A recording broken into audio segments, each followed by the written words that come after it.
Live from New York and Wichita and shortly Indianapolis, it's Saturday Night Live, or it's 2-on-1 : Saturday Night Live. We are coming to you live in living color, though we don't mention that, on your Mad TVs or monitors as we talk Saturday Night Live, the saga of Spiff getting from Kansas to New York, and of course, engage Lent and joy and hope, and Terri Hord Owens, General Minister and President of the Christian Church Disciples of Christ in the United States and Canada. Spiff, howdy.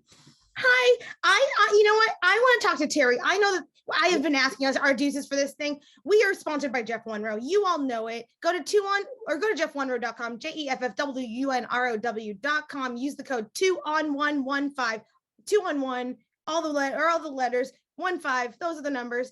15% off your entire stole order. You know the drill. We will have some witty banter next week, but we want to. I will tell a story in just a minute about what happened right at the beginning of SNL, and this kind of plays into that. We're just gonna go live. We are live. We're just live. We just got to do it. Live. We have a time frame. We have a time frame. And our live guest who followed this journey with me, along with so many of you out there, is back from sabbatical, yes. Back from that space of rest and renewal. Our faithful leader who I'm so glad you're back. And I'm so glad that, you know, for lack of a better term, you are the host of this one today. You are the special invited host. Arthur can be the musical guest because at one point he always sings. But we are live today. And Terri, thank you for joining us for SNL. Oh, I'm so excited always to be with you guys, but I know how excited you were about getting to be there live in SNL. And when I first saw that your flight was delayed, I'm just like you said, there are lots of other things going on in the world, right? Of great import. But I hope we can all be excited for somebody just to have a little joy in the midst of it all. That's where I saw it. It's just, I'm glad to see somebody have a moment of such joy in the midst of everything else that's going on. So I didn't begrudge you that at all, not at all. Oh, I appreciate it. Yeah, and so if I might, and then we're gonna just kind of go into our normal questions, but for those of you that weren't, that don't know the full journey or the saga, as you just called it, which I have too been calling it the saga. It's like something that Icelanders will tell their children for generations. Yeah. I will tell my children for generations too. This is what can I compare generations to? Well, let's talk about SNL casts. But so for those of you that don't know, I have been a lifelong Saturday Night Live fan. Just always have been, always will be. I quote Wayne's World more than I think most people recognize. It is in the just kind of Spiff vernacular of day-to-day life. And so I have been trying when my first time coming to New York in 1999, we tried for tickets. I have been to New York every year since, either in fun or for work and things, have tried. In the early 2000s, when I say try, this is before the internet, so you'd have to show up in person overnight and wait. When the internet, when the internet exploded, I think it's here to stay, but when it started, you could then on August 1st every year, they opened a lotto and you sent in an email. And over the years, I have sent pictures and limericks and stories and all of it to request and get in on this lotto. And after 23 years, I finally won tickets for the Christmas show with Paul Rudd, which was promptly canceled day of for COVID reasons. And so they rescheduled me for the 26th of February with John Mulaney. And I didn't let myself get excited until kind of weekday of, and I was going to Wichita to visit Arthur. Right. I do want to add in. So Please. Spiff and I were together in Wichita, and you can't get a direct flight to Wichita unless you live in Chicago or Dallas. And so like I told her, I was like, if I have to drive you overnight to New York, I will. And I couldn't because she was staying in Kansas City overnight, but yes, day of. So I stayed in Kansas City strictly so I wouldn't miss my flight. Like I stayed with two different friends who everyone voluntarily tested for COVID to make sure that that they were not. On more than one occasion, people told me, I will not be the reason you do not get to Saturday Night Live. And then I get to the airport, the flight is canceled. It is my heart is sad, obviously, but we get to work, and that flight, shout out to Delta 5720. There are 15 of us that were going straight to New York and didn't have connections. We're the last one, like the ones left. And the entire plane, y'all, showed up as church in ways that I was wholly unexpecting. I had just kind of shared my story because I was excited to go. And as they were like, we have a delay, all eyes just like turned to me and they're like, what are you gonna do? And I was like, I don't know. And so I started texting people. I put it online, who can get me there? Then it turned into who can get me in touch with the people that can give me just a little bit more time. And before I knew it, I had 15 different strangers texting me being like, okay, we can get you to Philadelphia via Southwest. Like, can you get, it was a wild thing. Started putting it online. Over 5,000 of you watched this journey. And I woke up the next morning being to just messages from people near and far, people I have not spoken to in 20 years saying, I woke up at 11 o'clock just to see if you made it, just to see if you got there. And I did. I go to bed really early, or Does, stays up really late. At one point, we almost overlapped at 5 o'clock in my attic because I get up at 5 and Spiff. Anyways, I waited up till I saw I am in the studio from Spiff before I went to bed.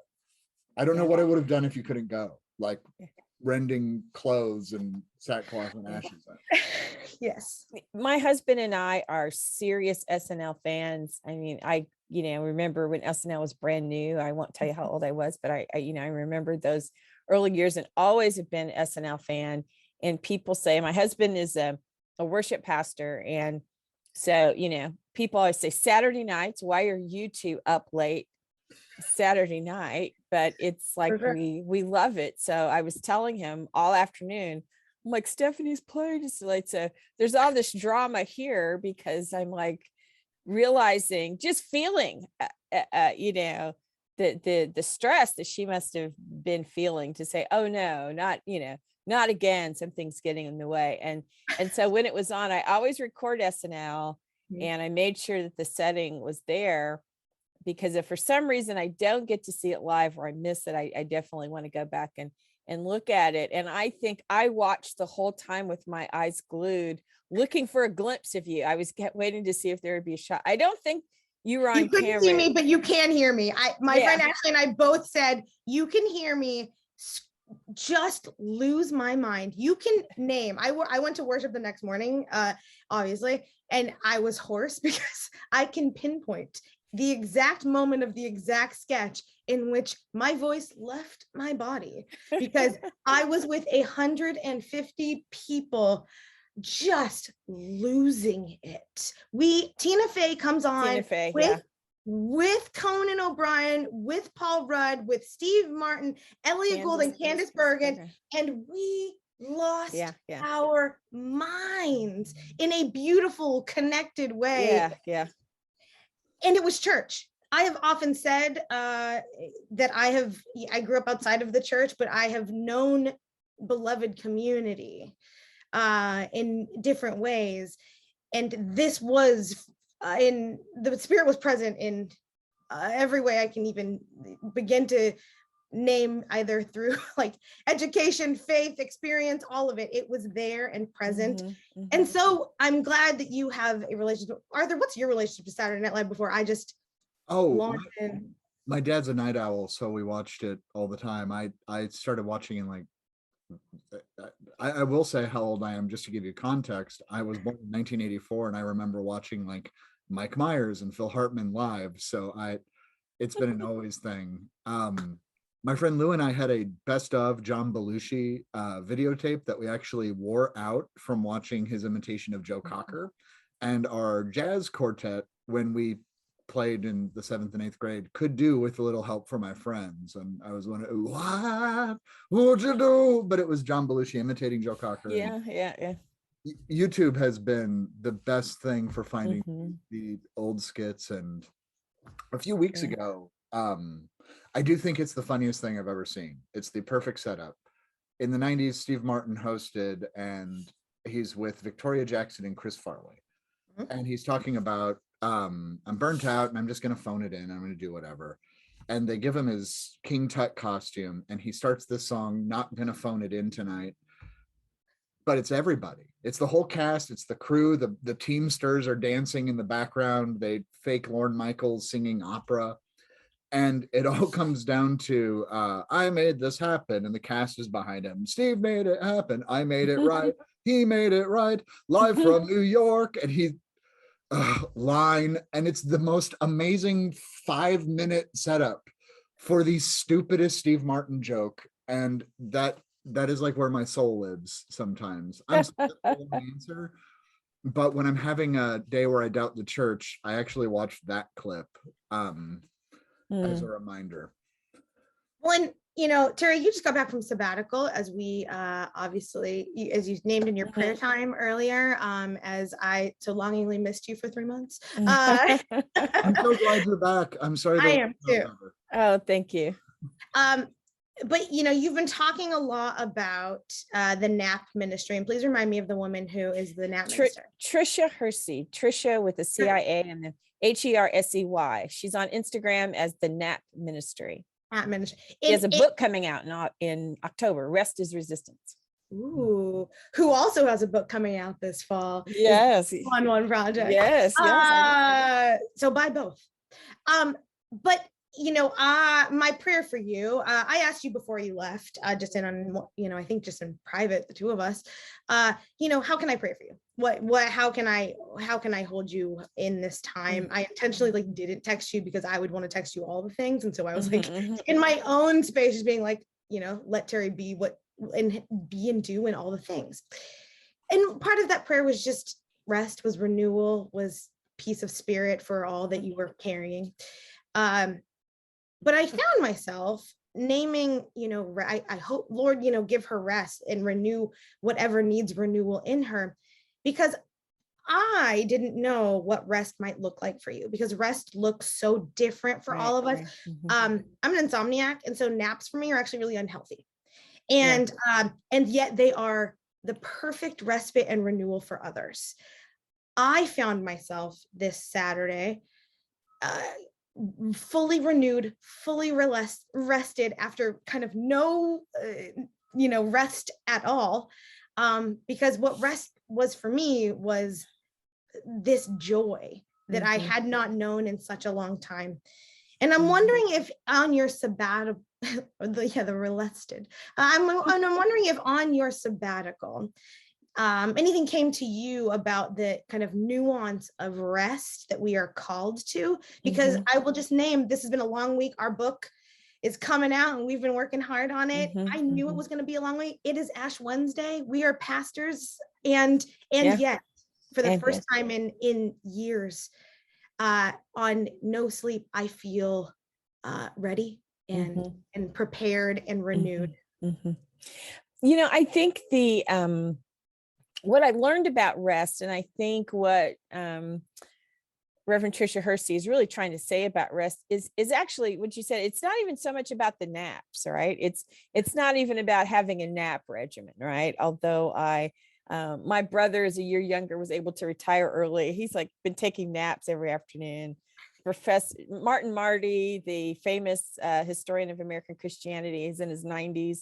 He had a little couch in his office where he would close the door and take a nap. He has it in his contract that if you invite him to speak, Marty takes a nap at 2:00 in the afternoon, right? So he has that built in. So, but what she's trying to say is that we have to resist, you know, what she calls the grind culture, that in order to feel successful, you have to do everything, be everything to everybody.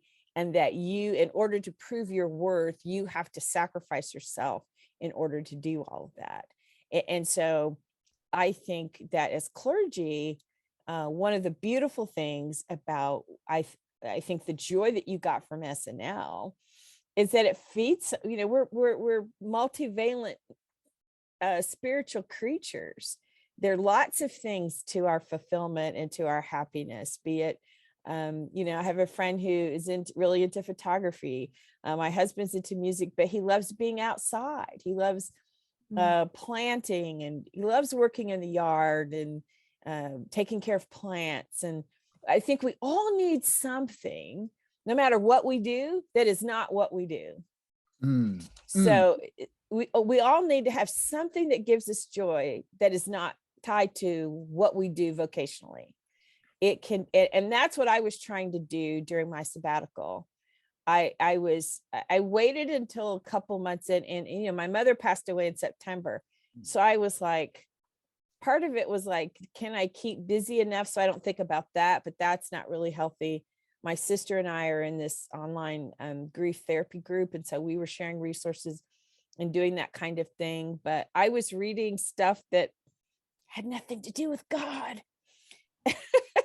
and things that I just enjoyed. And I was also doing, you know, having my prayer time and doing those things. But I think in our lives, we have to have something that is apart from that if everything, I don't think even God wants that for us, right?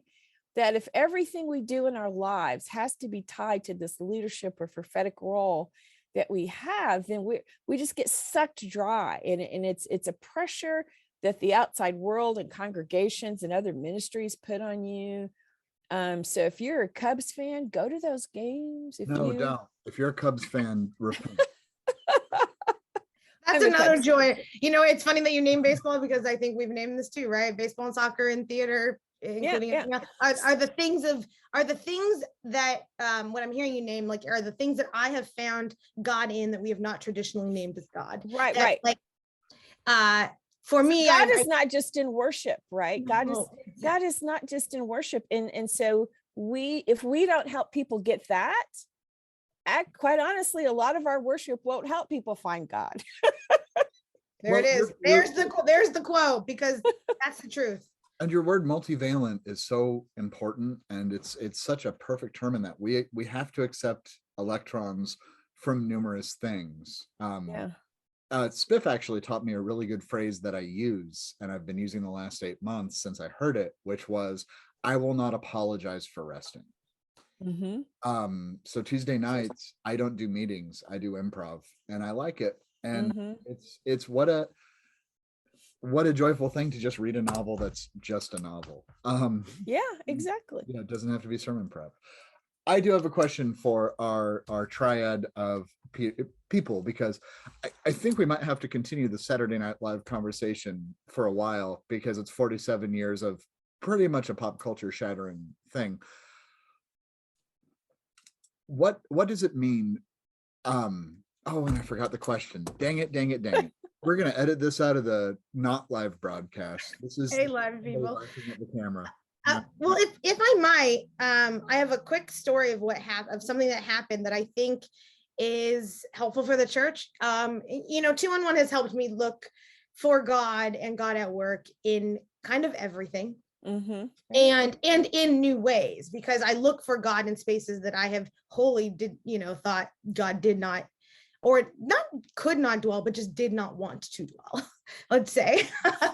And so I think most people that know me personally, maybe not, but I am a crier.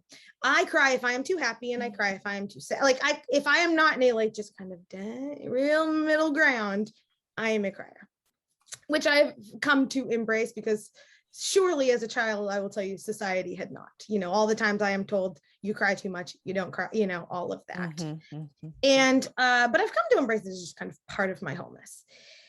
Anyway, we get in, our phones are off. So like, I can't share any of this. So it is just about being present in that moment and taking it in. And it is a set that I have seen my whole life. And it is, you are like, oh, I know what that set is, or oh, I wonder what that's going to be. And, oh, and sometimes you can't see everything, because you're kind of in this bird's eye view of it all. The seats for Saturday Night Live are above, unless you're on that ground floor, which is, I wasn't. But anyways, it's 11:05. And we are seated, and we are watching, and the big clock comes down. The clock that starts every episode of Saturday Night Live.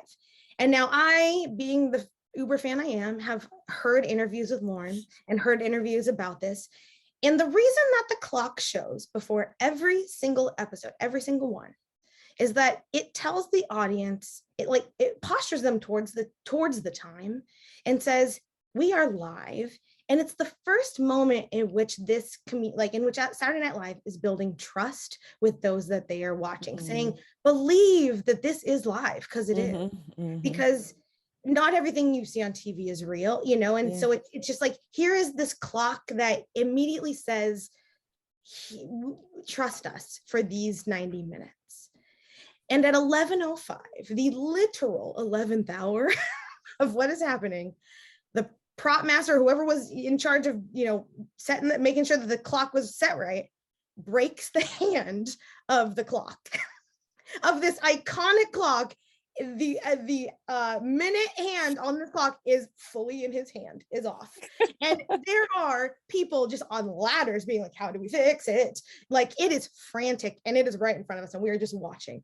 And everyone is like, what are they gonna do? Right? This is how you start the show. This is already broken trust, like the literal brokenness of it. And they are trying, and it is not working, and they are trying more. And then, like the parting of the seas, into this dim light that is only in the corner, steps Lorne Michaels. And like a cartoon, I start like crying tears that shoot out of my face. Like, they are just like cartoon-like tears, because this man is a longtime friend and stranger. He has informed my life in so many ways. And he looks at it and does a little head tilt, and then just does this. And they all understood the physical cue. And at least that's how I interpret it, because I'm not a part of that team per se, although I would say the audience is. And what they end up doing is just shifting the clock. Shifting the clock. The clock has 4 sides. Just shoot it from another angle, and the trust is restored, and it is there, and no one is the wiser. And yet I think the church spends so much of our time trying to stick that hand back on that we stop saying, we have 3 other sides and 50 cameras. Right. Because it's not that little thing. Yeah. It's not. Just turn the clock, meaning just do the thing that's a lot easier, that does the thing that you need to get done, because we got to move forward. We will be live. And so I wonder if that story resonates with y'all in the church. Oh, I was going to, Arthur Sings. I think so, because I think, I was in, I think in Alabama in September, October. No, it was August. It was August. And I preached at a congregation in the morning, and, people always like, what's next? And one of the things that I know that people struggle with, say in our yearbook process that's now being done by Alex, is members are declining. The numbers. We live in a society where people don't join things in the same way that they used to, right? It used to be if you were of a certain, it was a classist thing, right? Certain people, if you're a good corporate leader, you have a country club membership, and you got a membership at a prestigious church in town. It was just that kind of thing. And you had that on your people just went to church. And people just don't do that anymore. There has to be a message, a cause, or something that's really driving them. And I was telling people, let go of the whole membership count. I know we asked for it in the yearbook, but we're so focused on whether or not we'll be viewed as successful in our ministry based on the number of members that we have, instead of the number of lives that we're impacting, and who are we bringing together to join us in that kingdom work.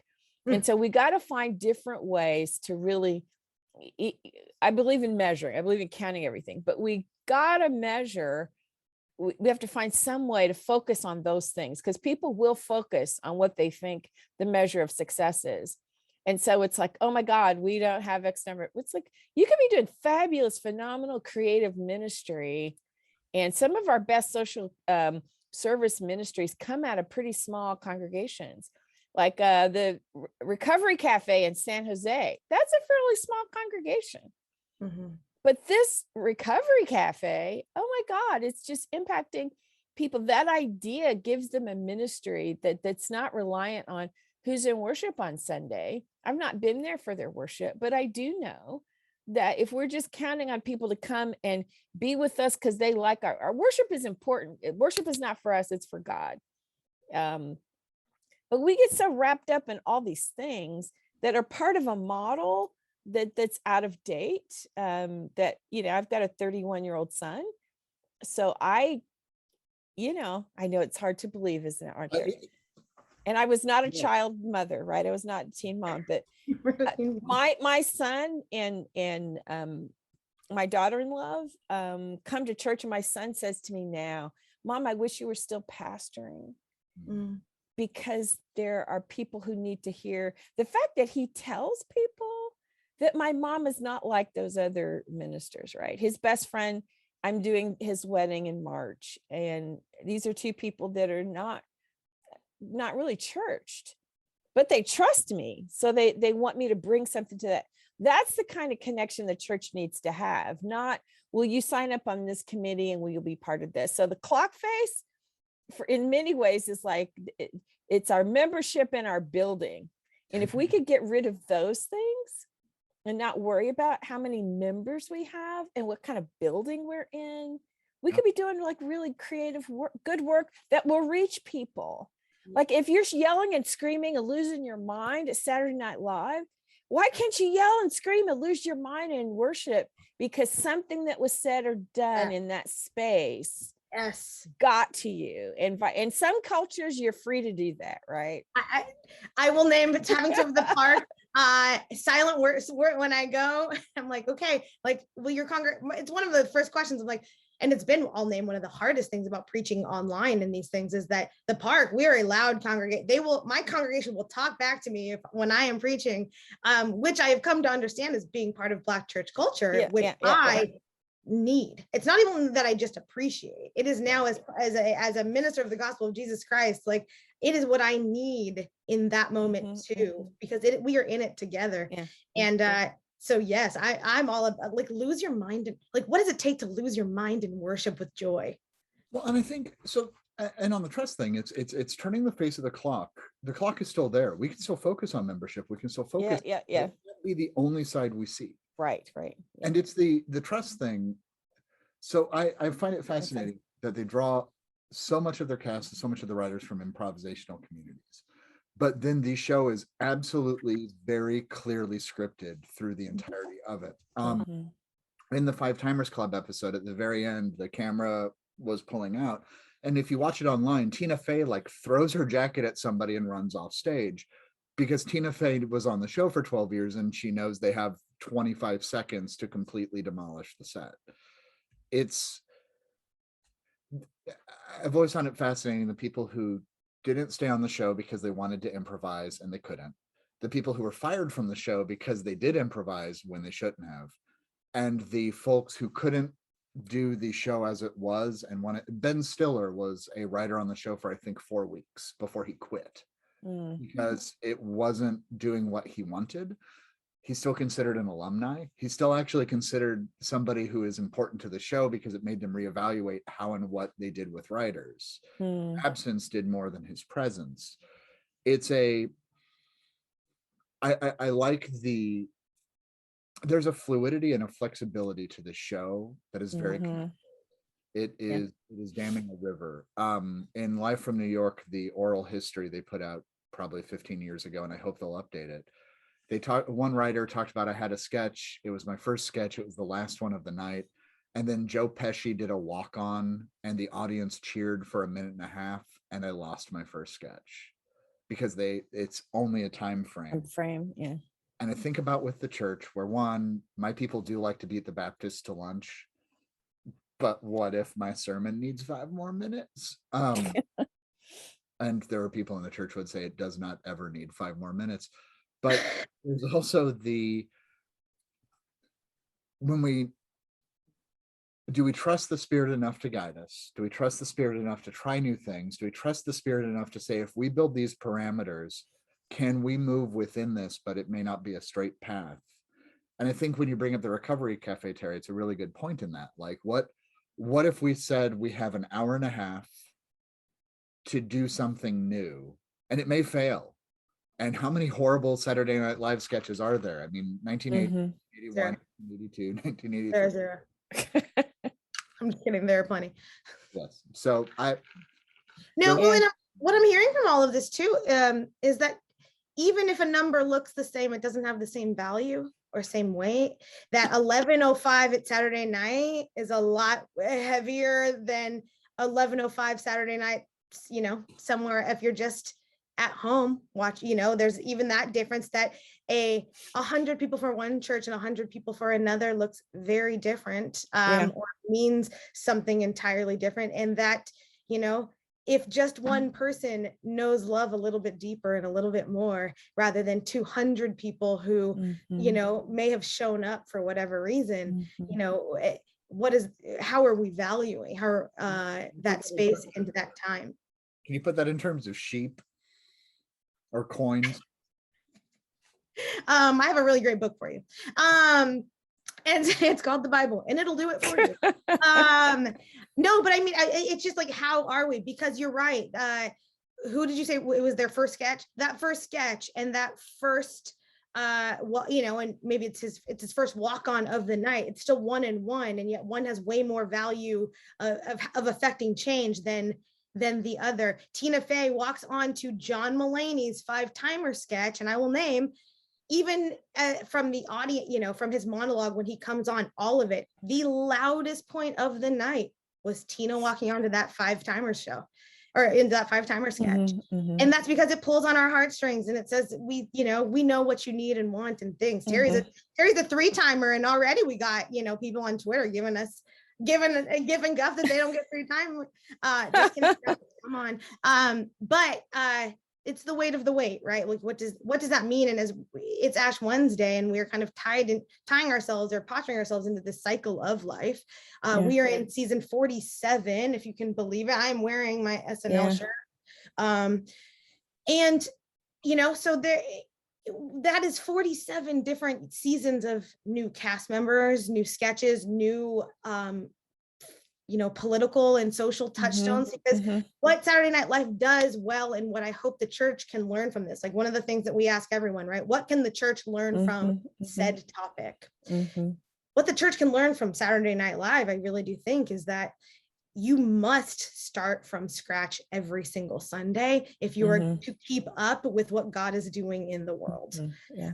They are our cold open for the show that I saw was the Kiev Chorus of New York, just singing, and you see Kate and Cecily come on, and they are already crying, and so then I am already crying, because these are my best friends that I do not know.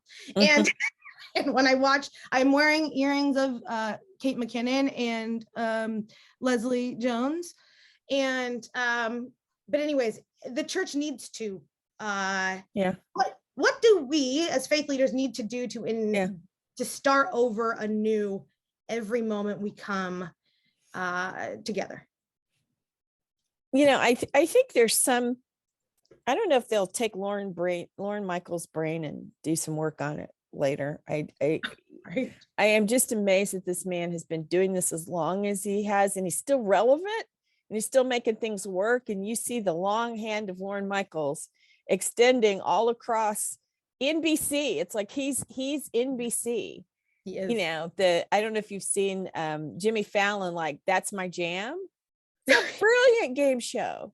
Absolutely brilliant. So the ability to constantly be thinking about what will reach people, what kind of experience do I want people to have, and how do I do that? To constantly, we think that somehow liturgy and human ritual is some kind of holy thing that we can't shift and change.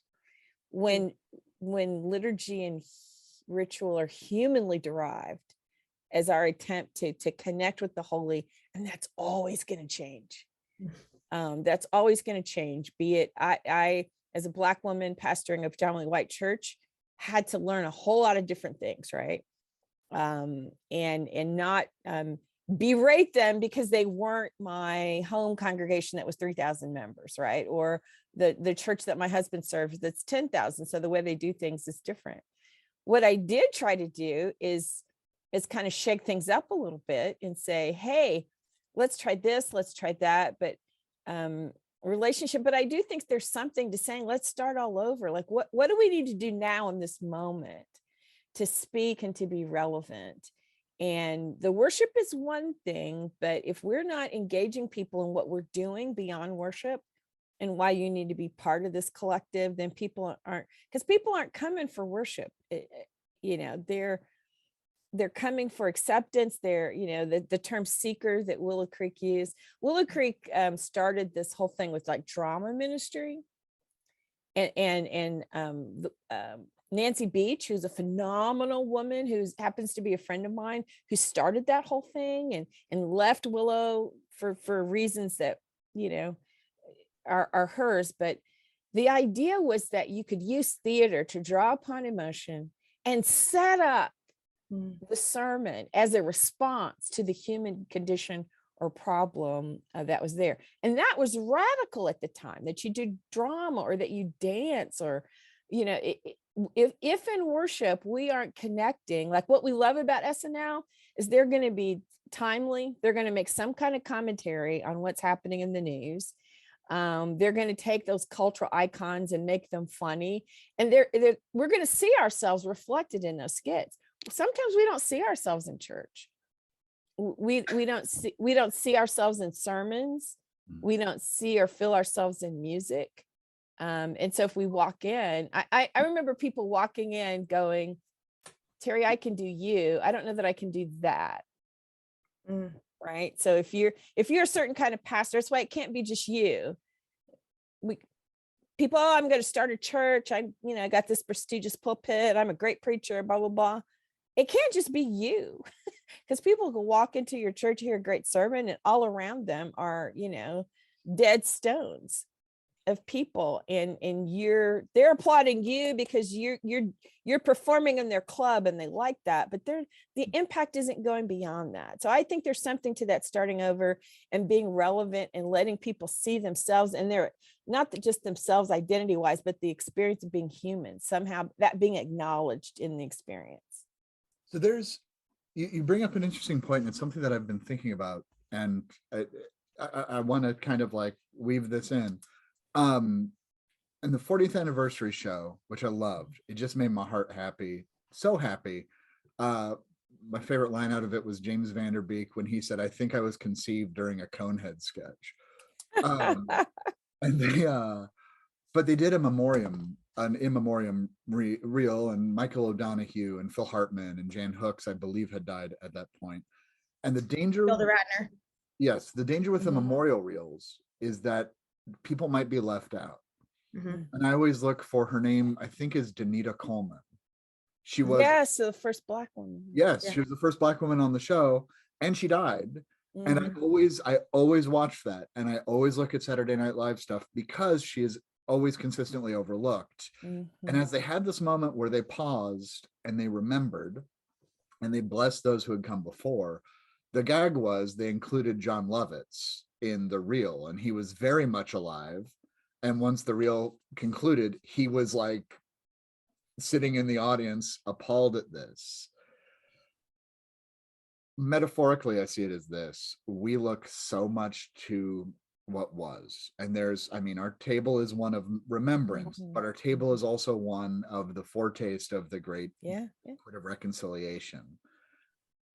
And we oftentimes miss the point of what remembrance does, and I think it mires us. I think we forget who we're supposed to remember, and sometimes we center those who are living in the past, and it just breaks the point of it. It breaks the sacred space, because we won't let the past be the past, and we won't let the future be the future, and we won't let the present be the present. I think and the cast members have got to change, right? They have to. And sometimes it's everybody, and sometimes it's a few folk, and then you get Kenan Thompson and Daryl Hammond with their tenures, and Bill Hader. And there's a reason. Kenan, I don't know. I remember Kenan when he was on Nickelodeon. With Kenan and Kel, I think. Good Burger, which is the Big Burger. Yeah. Sorry, no, go ahead. I was just saying that all of those changes, and there are people for times like when Eddie Murphy came back and hosted, that was an epic show. Okay, so wait, For those of you who aren't big SNL nerds, I do want to bring this up. Eddie Murphy was the breakout star in the late 80s, or the mid 80s for Saturday Night Live. He leveraged a career as an 18-year-old stand-up comic into the star of Beverly Hills Cop. And I mean, he still has this empire going.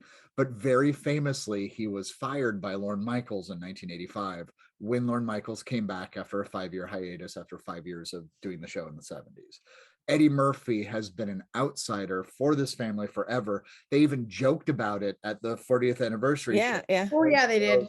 We're going to go watch the show at Eddie Murphy's house and make fun of it. And then he came back to host, and it was one of the best shows they've ever done. Yeah. Cried. What does that mean if we want to pull in the people who very famously have been kicked out? Right. Whew. Yeah. What?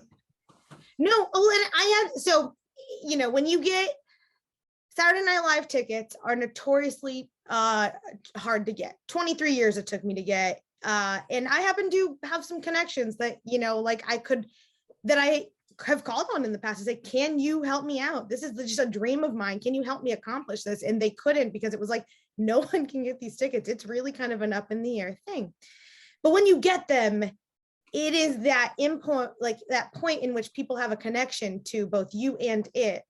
And they immediately tell you who their favorite cast is, or, you know, whatever. And it generally starts, or they'll be like, oh, I loved it when it was, you know, back in the day, this is my cast. And I usually start the question with, okay, tell me who's at the desk in your mind. Who is at the Weekend Update desk in your mind? Because that tells me where you have situated yourself in the era of comedy of SNL. By the way, who's at the desk? For me, Tina and Amy. Okay. And Terri? Probably Tina and Amy. Although I do love Colin and Michael Che. I loved them. I felt some kind of way. I thought they were kind of dissing Colin when they added Michael Che, but that's a combination that, because Colin was doing it by himself, right, for a while. And then I'm like, oh, this works. But yeah, you're right. It's such kind of, but Tina and Amy just worked. Yes. Seth, the format for Seth Meyers worked so well that when he did his late night show, he was trying to do the regular stand-up monologue, and it didn't work for him. Nope. So he's gone back to that whole Weekend Update kind of format for his monologue, the closer look thing. And so that some people that just works. And it works. It puts him apart. Arthur, who's at your desk? Norm Macdonald. Norm, he was, I mean, famously fired because he wouldn't stop making fun of the biggest news story, and I can appreciate that. He was too sharp for that. God bless Norm Macdonald. I mean, also, you know, but there's also those moments in my head, if like, you know, even more recently, like Bowen Yang is the raw, or the Titanic, the iceberg of hit the Titanic, or pardon my language, y'all, but it's, you know, back in the day, but like, you know, Jane, you ignorant slut, like my middle school humor it speaks right to that. But everyone also, as we're talking, because you're talking to the people that are there was this kind of theory that goes around, and I've heard it floated before, but I saw it in action, is that your favorite, so notoriously Saturday Night Live is not funny anymore, is just what is said every season. Like the cast talks about it, like you just brace yourself for that's not good, much in the way I think a lot of us preachers, you always have that one congregant that's like, not my favorite sermon or whatever, you know, like they'll tell you. But for all intents and purposes, your favorite cast is generally the cast that you came to love. Like, how did your entry point into SNL, that is your cast. And for me, that is true, because Wayne's World is one of my absolute favorite shows. Like that era, Church Lady, Dana Carvey is. Church Lady, yeah. Dana Carvey is hands down, without question, my favorite cast member. And we also just need to put out into the universe, Deuces, we really do want to talk Wayne's World with somebody who loves the movie as much as we do. Just putting that out there, 2on1project@gmail.com. Absolutely. No, but I think the same is true for church, right? It took me a really long time to recognize that God was outside of the church that called me into it for the first time. And and that church, shout out to First Congregational of Los Angeles, that church is a big cathedral. It has, this real kind of pomp and circumstance feel to it. And yet you're going to talk about justice. You're going to talk about the things, the gospel in ways that are liberating. And it feels high church with high church and justice. What more do I need? But I think in my experience, and I'm wondering if it's true for y'all as well, do church members, is that why we're so caught in the past that church members also situate themselves in the best year of the church was whatever year that they too found themselves most connected to God for them, which for a lot of us, or a lot of, our people are, let's call it those baptism years, right? The 6th, 7th, when you come into choosing Christ on your own. Yeah, I think, I come from a disciples congregation that is steeped in history. It had one pastor for like 43 years. Those were the years when the church was literally the fastest growing church in our denomination, our African-American church. And since that person retired, it's now in the second, they're about to install the first female pastor. And there's a balance, I think. And part of this is I acknowledge my own link to that history, right? Since, for 40 years, my mother remember that church. I was in Indy last week. They're tearing down the building that the church was in when we joined there. And it's like, I know the church is not the building, but people have been on social media. I remember this, and I remember that, all their church memories tied to that old building. So while we want to give space, for new leadership, we also, you feel sort of some sort of way because there's a culture and a legacy that you feel needs to be preserved of justice and spiritual growth and development and congregational engagement and involvement. And you want all those things to continue with the new person. So I have found in my own life, I'm old enough where I'm, I always quote B. Slade, familiar bondage versus foreign freedom, right? Some of that familiar stuff is real bondage. And sometimes the new is foreign to us and feels like freedom. But I do think we have to honor legacy in healthy ways and just honor it. We don't have to be bound by it or guide it. Just honor it. Praise God for X. Honor it. Don't dismiss it. Praise God for it, because without it, you wouldn't be where you are, and then move forward. So I see that in my own life. And I've just very recently been all emotional about this building being torn down and the congregation that I worship no longer being the church that it was when I was there. And that's okay. Maybe it's, I don't know, maybe it's no longer the church for me. I don't know, or for other people. And it's okay for that church to go on. But I do think that we still got to honor legacy. There are churches that have sold their big steeple buildings, created much more functional space, changed their name and changed their ministry. And, people in Ohio are like, oh, High Street. Well, High Street's now Harmony Springs.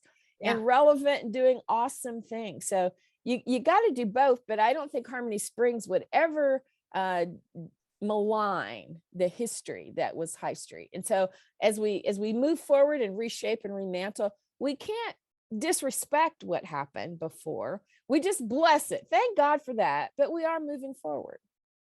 Well, and that's yes, we are moving forward, and I think that's why I like that kind of that Jane comment that I had mentioned earlier. SNL has lifted women in ways that other programming had not. And for me, that has always been really important. These women speak up. Gilda Radner, who, women are notoriously not funny, everyone, in case you hadn't heard. But yet Gilda Radner was the very first person, hired for the not ready for late night, or for Saturday Night Player, late or not ready for primetime players, right. And things like that. Now, the Jane Ewing, that comment is a point at her being able to say, no, they're in a spar. It is feminism at work in front of you for us in the 80s. And yet it is not a joke that works today. It is not the way in which feminism shows up today. And so it's the same thing. We're still lifting up those women, and, we are still talking about current and relevant things. And yet we can learn and grow and do better and something new for the sake of the kingdom. Absolutely. And I think it is that looking ahead and not staying stuck in it. So the Lonely Island, Andy Samberg, when he joined the cast of Saturday Night Live, he brought his two writing partners with him, and they have Why not? yeah, they rapped. It was parody. It was comedy nouveau. I still hate I'm on a boat, but like, And yet I say it every time I'm on a boat. So. right. But like his, I'm an adult. Happy birthday! He throws everything on the ground. It's so stupid, but it's so funny. But I hated it until a friend of mine said, you don't like it because they've never done it before. And that's when I gave up my claim to Saturday Night Live. And I've tried to say that at the church of like, if you don't like it, one, it may not be for you. Go to bed, get up early the next morning. Two, if you don't like it, we don't have to do it again. Three, how do you know if it works or not unless we do it? Right. And not everything is for you. Right. Not everything is for you. And I firmly believe that if you're at a point where it's just not for you, you may find a new congregation. Don't sit there and be the person that's complaining and tearing things down. We feel like, well, this is my club and we've been here. And we really do see church as a club. There are too many of us that see it that way. And therefore we own what happens there. And until we get into part of the reason we have these problems is that because we have no spiritual depth or theological foundation. It's just something that we do. Let's just name that. I'm trying to lead Bible study in places everywhere I can. Yeah. So that's part of it. But I do think that, you can't just sit there and complain. If you're going to do that, and others around you seem to be okay with it. And then how you share what you don't like is another thing, right? We get real like non-Christian about criticizing other people and leaders. And we get really toxic about how we talk about what we don't like. And the reasons that we don't like things are not quite often of God. I'll just say that. We are starting a second service at Riverside Christian Church in Wichita, Kansas. The music will probably be more modern than it is traditional, and the music in our current service will probably lean more heavily into traditional or older hymns. I've explained to the leadership of everybody working on this and anybody coming near it that one, Shonda Jha turned me on to a Helen Keller quote where it's like, we can fight each other, or we can fight the devil with all we have, or we can love each other and let the devil die of ennui. So I say in meetings, kill the devil with boredom. Yeah. And two, we've said this is a both and thing. This is a bigger table. It's not a response. It's not an attack. It's not an argument. This is a let's do something. And if you don't like it, good news. You don't have to come to it. Well, and so you named it earlier, Arthur, right? So many of these people are either stand-up comedians, but most of them have their root in sketch comedy or in improv. And the first rule of improv is yes and. And I think the church has lost we say but. We don't say yes and, we say no but. And so the yes and, like if we could posture ourselves as a cast, as the season yet to come of SNL as the whole church, and say, yes, I see what is happening, and here's how it also looks for me, and here's how God is doing this in my life. I think, one of the things as I serve with and for Terri and the church in this moment as our first vice moderator, I have the incredible privilege of pulling together worship experiences for us for our gathering times, in partnership and in community with lots of different people. But I'm always asking myself, who has the leadership of the church not heard from either ever, maybe in a while, maybe is necessary for this time. This last board meeting, I pulled together our chaplains. And I did not know I needed that. I'm always thinking, what does the church, and it's always kind of a me for them and not me with them, if that makes sense. And so I needed to hear what those chaplains were doing, because we have just over 300 chaplains registered in our denomination, I learned. And the stories they told me more about what God is doing and what the church and the kingdom can be than it did what the church in our kind of more traditional congregational settings are doing.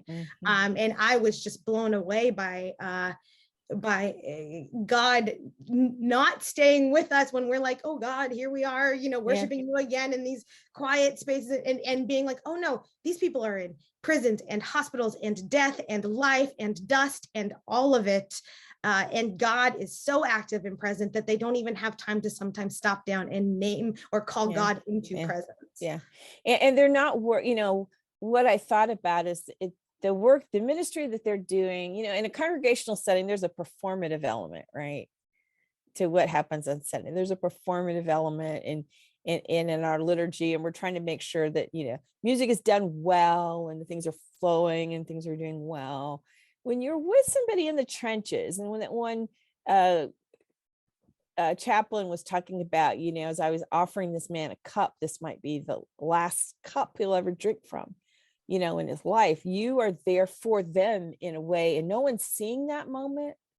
No one gets to build you up because of that moment. And so you have to be so authentic and real in those moments that's like real ministry. Same thing in hospitals. I was a hospital administrator, and because I was ordained, I would help the chaplains out, like on Ash Wednesday or Nurses Week, blessing of the hands. And it always struck me how hungry caregivers were for a spiritual element, and what it meant to be a chaplain in this multicultural space, where even if you're Muslim and I'm Christian, just the fact that I and before you is a blessing. So yeah, that was awesome. Amen. Deuces, Terri, thank you for those of you that, how this all came about is after Saturday Night Live, people were talking, and I was like, Terri followed me this whole time, and it was suggested online that Terri come on and talk about this. And so I sent her a text and gratefully accepted. But we need to let Arthur go for a moment. So I want to push us into our last question, though. Terri, you and I will stay on and kind of close this out. So Arthur's going to go first for once. We can do something new. Arthur, what biblical story, character, theme, narrative, verse are you most reminded of in SNL? I'm going to go for the Corinthian letters. And I'm going to put Lorne in the position of the Apostle Paul. Still in Corinthians. I'm in 2 Corinthians 8, and probably will be for another month based on how slowly I'm going. But the whole thing with 2 Corinthians is it's either 2 letters, or it's 4 letters, or it's 3 letters, or it's 5 letters. But it's very much, Paul has a hand in Corinth on purpose, and you watch the way he builds, and you watch the way he moves, and he's not there micromanaging. He's there saying, this is the ethic, and you have to hold on to the ethic because it's important. Yeah. So there you go. Lorne is Paul, not as Christ, which I think we were leaning earlier when he, was like, I am the one who controls the aeon or the time or whatever. I do beg y'all's pardon. I'm going to actually go to a doctor's appointment. Terri, thank you. And I look forward thanks, Arthur. I look forward to hearing the questions, answers soon, but goodbye, y'all. All right, take care. Yeah. And I wanted him to get that, but we can for a moment continue on, and if we might sure, yeah, with just a kind of where we were headed in that last, because y'all, for the audio, I'll just cut this all together, not a big deal. But these are people, I said earlier, these are people that have formed who I am, and my faith, like the wholeness of me, what I see as joyful, what I see as funny, what I see as not funny. Tina, in last week's episode, to John Mulaney's, as they were talking, the joke was no one in the 5 Timers Club knew who he was. And, Candace is like, who are you? And he turns to her and he's like, if you have a daughter or a son that's not into sports, they'd probably know who I am. And, and it's funny. And then Tina comes on and, kind of points fun at him and is like, oh, he was a writer, like the rest of us, and some of his stuff just really didn't age well. And, to put your kind of vulnerable self, the things you have done well, and the things that you did well at one point for a time that don't hold up. It's a really vulnerable and courageous space that I wish more faith leaders leaned into. Yeah, I have to agree with that. I was really struck by John Mulaney's his opening monologue and how vulnerable Yeah. He was, and our inability sometimes is, I always think, man, there's a bunch of older saints. If they could ever just tell their stories, they would set somebody free. Woo. But if we need to know those stories of, many cultures at testimony service or whatever. And it's not, now we're all concerned about privacy and sharing, but, there's a real tradition that says, God is no respecter of persons. What he's done for me, he'll do for you. And what he's done for others, he'll do for me. So that was a testimony that he gave, and that he felt comfortable in that space to share that, and that he knew he wasn't going to be rejected by that community. The fact that he was there says he wasn't rejected by that community, but he moved through that space and time, even with all the jokes about people not knowing who he was. I really valued the fact that he felt safe enough to share that testimony, and that testimony could help somebody. And so you've got all of these really tragic stories of some of the cast members, right? But when you build that kind of community, or even the practice of sort of like the passing of the peace that they have right at the end of I don't know if that extends into the audience, but I always love that, because Good night. Yeah. everybody's acknowledging everybody, right? It's even, I don't care who you are. And You get sometimes named. sometimes the big musical guests are the shyest people up there. You think they're the big stars, and sometimes they're like, oh gosh. And it's the SNL cast members who are coming to make them feel welcome. So there are all sorts of things about the idea of community in SNL. I think that we learn being safe, receiving people, no matter what, paying attention to the person who kind of looks out of whack or uncomfortable, Yeah. No, I totally agree. For those of you that just don't know, John Mulaney was famously sober throughout his time at SNL. He was a writer. He named himself as an alcoholic in his early 20s, got help and was sober. And then in late 2021, I believe, or maybe 2020, time's a little bit of a blur, but found himself with addicted to cocaine, and just names it. And his SNL buddies, through an intervention, the last thing that he did before he went to rehab famously was that he showed up at SNL to get a haircut. And he talks about this on Seth Meyers, so go check out that episode. But as someone that was in the audience, so when I have now watched that show like 4 times since Saturday, and there's a laugh track added, I think. It did not sound, in the moment, his monologue, we had just heard the choir sing. We were postured into a space of reflection and grief for the world. It was interesting because, so you have to turn your phones all the way off. Like if they even see your phone, you get called, like you're out. Yeah. And the ushers are like, and lots of people are like, there's things happening in the world that we need to know about. And their assurance to us was just, if something happens, we will tell you, like, don't worry. And we were like, okay, that was helpful. But then John comes out. And again, it's John's first time back. He is again newly sober. He entered into a new relationship that lots of people had issues with for lots of different reasons. He has a new baby who is just edible. But what he shared was so good, because his vulnerability truly will save a life. And that's just the end, the long and short of it. But what he didn't do in that moment, and what I think we as faith leaders, or what I as a faith leader, let me speak for myself, learned in that moment, was he was trying to tell us a story in which was meant to be invitational to laugh at. It's Saturday Night Live. Can we laugh? Yeah. But what he didn't do was say, it is okay for you to laugh at this. My trauma is something that I am processing and sharing with you. And it is meant, it is posed in this joke form so that you laugh, so that you, open up to what has happened in my life and things like that. But we didn't, there wasn't a whole lot of laughter in that monologue, because there was care and tenderness and gratitude for that sharing. So if and when we as faith leaders, or myself, want it to be okay for a response that seems maybe a bit unnatural to the antithetical to the story that I'm telling. We need to say that. We need to be more, explicitly invitational to say, I'm making a joke about this because it is okay to laugh at it, or for you to laugh at it with me in this moment. It is not your story to tell. It is not, it is not, we're not here to judge it. We're here to say we survived it. We're here to say we are here together because of it, or whatever it might be.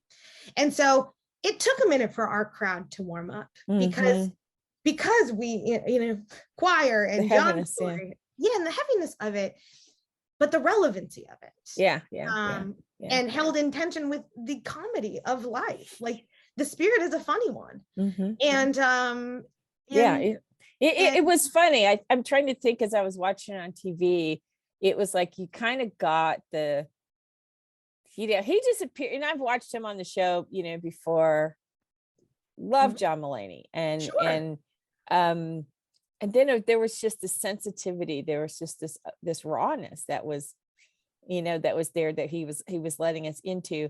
And we can be so judgmental in church circles that we don't want to hear this story, because it's like, in order to celebrate the resurrection, you got to really experience the crucifixion. And we say that again, yes. There's no resurrection. There's no the beautiful picture of Jesus on the church fan with a couple of drops of blood. That's not reality. We don't want to talk about that, because the reality, it may not be, the Passion of the Christ is probably not the best historical depiction of it, but it was bloody. It was bloody, and there's historical evidence that a man named Jesus was crucified, right? So that's tough stuff, and the tough stuff in our lives, right? That gets us to, our whatever crucifixion moment we have, and whatever time in the tomb that we're spending, and moving into that resurrection moment. We don't get to celebrate resurrection unless we first go the way of the cross. And when people share with us those moments, what they are inviting us to do is to celebrate, the resurrection. There's a funny Family Guy episode called The Passion of the Christ. We talk about laughing at things that we think are holy. And my son was maybe preteen or something when we saw this, and they're beating, it's a parody of the movie, The Passion of the Christ, but they're beating Jesus. And Jesus stands up and says, hey, stop it. And it's in the moment you're like, whoa, can I laugh at this? And then I started laughing, and my son, that's one of our favorite memories of us watching something, because it was hilarious, in large part, not that was not horrific, but because that's exactly what you wish Jesus would have done, right? Yes. You would have wanted Jesus to say, hey, stop this. You would have wanted somebody to say, stop this. And it puts that experience in some kind of human place where we can react to it and not be, we can't judge people who have various addictions or whatever and blind, because they can't, even if they're still in it, the fact that we don't want people to tell those stories is it says something really unkind about who the church thinks it is. Who are you? Like, what's your story? You're an excellent. So I said, we got a lot of saints sitting there in church. We got a lot of stories that they're not sharing. And if they could share them, they could heal a whole lot of people. They could help a whole lot of people, but we're so afraid we'll be judged. So we don't want to share those stories. Amen. I mean, I think disruption for the sake of justice is invitational for personal authenticity. And so if I laugh at at my own, at something that is painful and traumatic, it then invites, laughter is disruptive, right? Regardless of what it is. So it also then says you too can disrupt in your own needed ways for the sake of the kingdom, for the sake of God's just and loving world. And, not disruption for the sake of just disruption, right? But disruption for the sake of justice, for the sake of hospitality, inclusivity, and the expansive loving God that we, love, worship, and serve. And so, that for me is what SNL has always been. I watch often, and for lots of different reasons. The cold open, that was the episode that right after Trump was elected in 2016. And Kate McKinnon, who had famously the season leading up to it and won an Emmy for it, played Hillary Clinton. And she sat at the piano as Hillary and sang Hallelujah. And it was tender, and it was sad, and it was heavy, and it was beautiful because it represented this journey that we were on. And it also said, it is not over, because that day felt very over for a lot of us. And there have been days since then, however you find yourself situated in life, wherever your, intersections of identity and lived experiences are, there are days that have felt like this is, we are done, right? That last breath of Jesus, it is done. And yet she ends it with, live from New York is Saturday night. Is the amen, is the holy God be with us, is the, peace be with you, that is the church language. Right. The live from New York is the invitation to say, and yet there is resurrection, and yet there is the yet to come in community. And so that is, I watch that often as a reminder that our hardest days may end in a completion, but not in a finitude, or not in a way that finishes it. Because as people that follow Jesus are not finished. We, as people that watch SNL, know there is a new cast coming. There is a, for every sketch ended is a new sketch to begin. And sometimes even resurrect. Well, Terri, thank you for this time. Thank you. No, I was just going to say, scripturally, I love time. I'll talk to you all day. Lamentations 3, where great is thy faithfulness. Your mercies are new every morning, right? So no matter what's going on there, Walter said, my husband said one day, has never been a day when the sun did not rise. And so the, mercies are new. There's always, God gives us beauty for ashes, the oil of joy for mourning. So there's always hope at the end of it, in a season where, be it your favorite TV show and what's happening, your church, things are changing, your life, things are changing.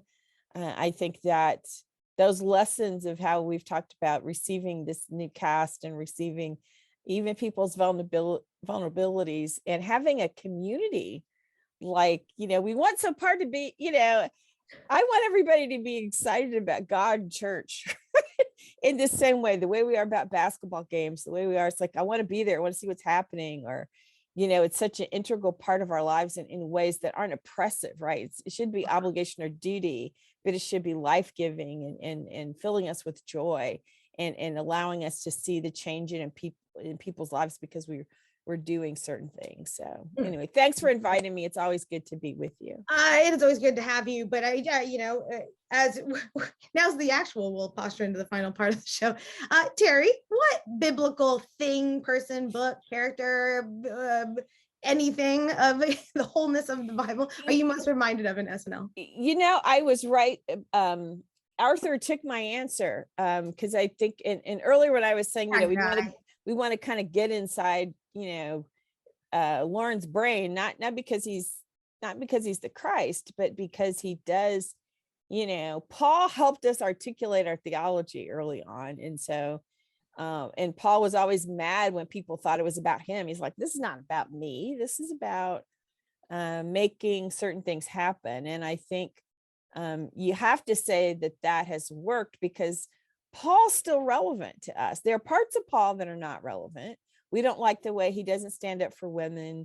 We don't, there are parts of the Black church that won't even use the letters of Paul because Paul said slaves obey your masters, right?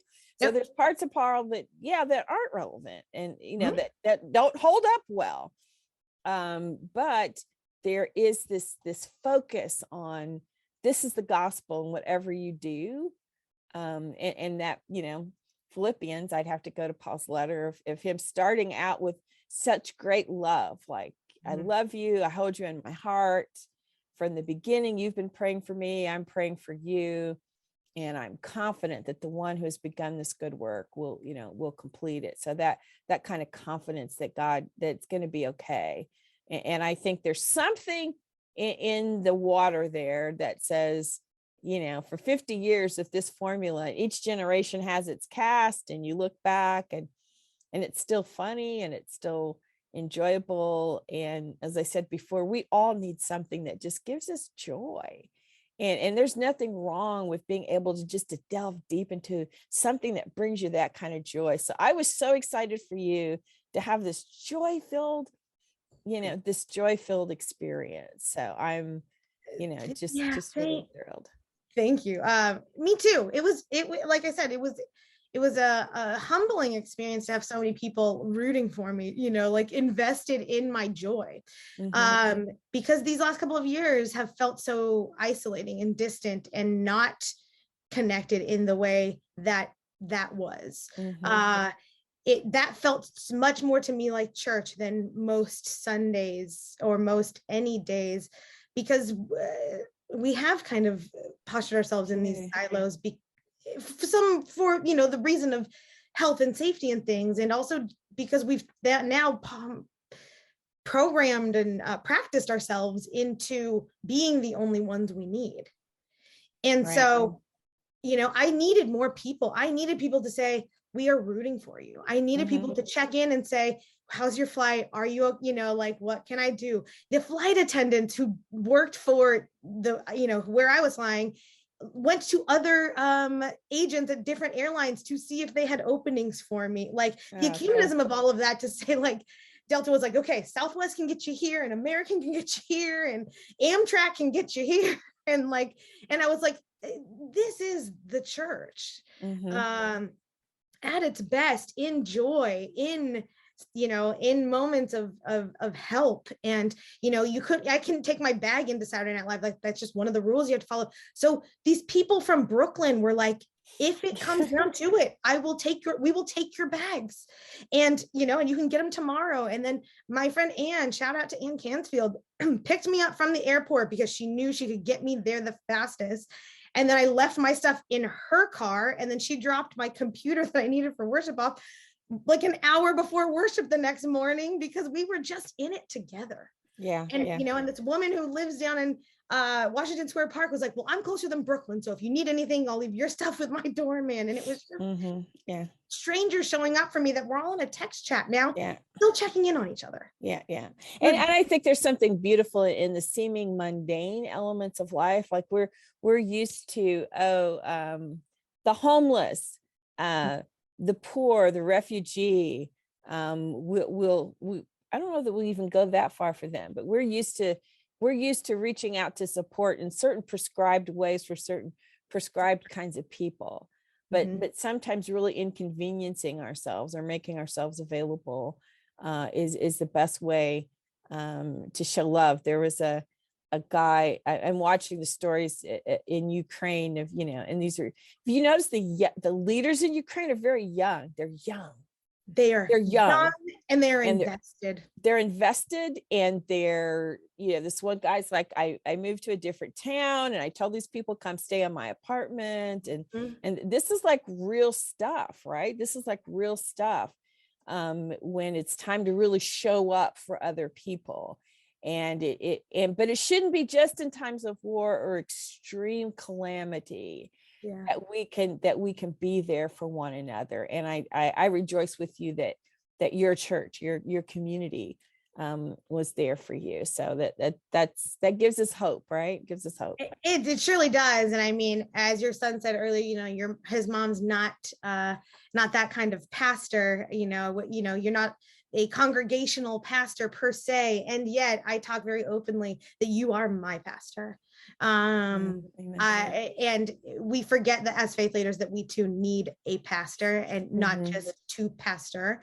And you are that for me, which is why it was important for me to have you on today to talk about this, because I want to share with my pastor, with my beloved community, both my sorrows and my joys. And that Saturday really encompassed kind of the human condition in lots of different ways, which is how I'm going to answer my final question before we go, which is, For me, I've talked a lot about how I see Miriam's song as the church, that with the waters behind us and the wilderness in front of us, we are called to stop down with music and dancing and joy and the arts writ large to celebrate God. And what I love about that passage is both that, right, that it is a call for the arts to be part of how we experience, and we still carry the anxiety and the fear and the unknown on bookending us. But it's Miriam and all the women, it's the allness that joyfully just dive in. And so for me, that is where I see SNL, that no matter if you're one that loves it or criticizes it or anyone in between, we all have an opinion about it, which means that we're all invested in it. It is the allness saying, give me that tambourine, Miriam, let's go. Yeah. That there we are. SNL is the church. We are the church, and we are connected to each other. So, and maybe somebody will find some joy there that hadn't found it before, or remember that in your life as a follower of Jesus Christ, that there's room for joy from lots of it. If it's flowers or hiking or traveling, laying on a beach, sewing, shopping, whatever it is that you love to do, find something that gives you joy, that just gives you joy outside of a church worship service. Your humanity is intended to be celebrated in ways that fill you up. And if you filled up your cup in worship and you have those connections, then hopefully there's something else in your life that allows you to express all the multiplicities, all the multivalent aspects of who you are. I think God rejoices and smiles when he sees us just being joyful. I agree. Our joy is holy and sacred and true to who God is, and our joy is the kingdom within us and among us. Yes. Yeah. Well, church, deuces, everyone out there. Terri, thank you so much for coming. My pleasure. Once again, to be in our 3-timers club. Yay! A jacket. And, I was gonna say, yeah. And thank you all for those of you that went on this journey with me. And I again am wearing. You get when you go. I don't know if you see it. It's the cards that look. The cue cards. And they're only available at that show, and it says John Mulaney and LCD Sounds. It has the date. They're meant just for that audience, and cool. It's just something that I carry with me now as a really special reminder that joy is of God and of community, and I am grateful to be a part of it. So awesome. We are sponsored by Jeff Weinrow. Head on over to Jeff's site. He too is a purveyor of great joy. So have a good one. We'll see y'all next week. Thanks so much. Take care. Bye-bye. Get more 2-on-1 at 2on1project.com.